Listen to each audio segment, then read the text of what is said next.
রাজ্যে বর্তমান যে বিজেপি সরকার শাসনে আমরা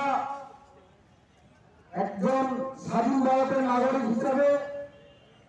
বসবাস করতে আমাদের নিরাপত্তাহীনতায় আমরা ভুগছি। কারণ এই বিজেপি সরকার যখন 18 নির্বাচনের আগে ক্ষমতা আসার পর যে সন্ত্রাস শুরু করে দিয়েছে, সমতল থেকে শুরু করে গ্রাম থেকে শুরু করে প্রত্যেক এলাকায় সমগ্র রাজ্যব্যাপী যে সন্ত্রাস, রাষ্ট্রবাদীর কথা বলে হিন্দুত্বের মন্ত্র দিয়ে হিন্দু হয়ে হিন্দুদের উপর আক্রমণ, ভোট লুট, সাতটা থেকে শুরু করে আমরা দেখেছি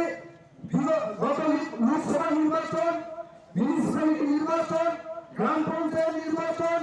এবং এডিসি নির্বাচনের সময় যেভাবে গুন্ডা বাহিনী তার বাইক বাহিনী দিয়ে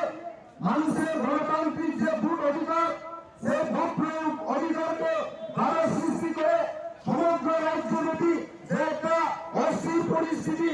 দাঙ্গার একটা পরিবেশ তৈরি করেছিল এই বিজেপি সরকার। যারা সবটা বিকাশ, এই কৃপা শ্রেষ্ঠ কৃপা স্লোগান তুলে যে সাধারণ মানুষের যে গণতান্ত্রিক অধিকার কেড়ে নিয়েছে, এই বিজেপি সরকারকে আমরা আগামী দেশ নির্বাচনে যুক্ত জবাব দিতে হবে। আমরা জানি এই ভিশন ডকুমেন্ট 18 নির্বাচনের আগে 299 যে প্রতিশ্রুতি,